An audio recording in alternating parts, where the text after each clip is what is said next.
নমস্কাৰ বন্ধু বান্ধৱীসকল, আজি আকৌ এটা নতুন ভিডিঅ' সৈতে আহিলোঁ। এয়া কলখিনি পকি একদম গেলি যাব ধৰিছিলে, মানে কল বহুত আছিলে ঘৰৰে, সেইকাৰণে ভাবিলোঁ কিবা এটা বনাওঁ।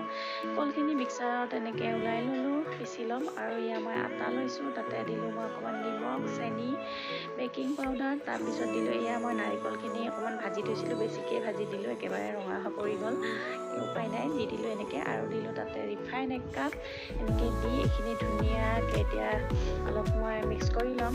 মিক্স কৰি লৈ যাতে একদম ধুনীয়াকৈ একদম মুঠি মাৰিলে যাতে একদম গোটা হৈ যায়, এনেকৈ ধুনীয়াকৈ মিক্স কৰি ল'লোঁ। এতিয়া এইখিনি ধুনীয়াকৈ কলখিনি যে মই পেষ্ট বনাই থৈছিলোঁ এইখিনি দিলোঁ, অলপ অলপকৈ দিম। আৰু এতিয়া ধুনীয়াকৈ এইখিনি মিক্স কৰি ল'ম।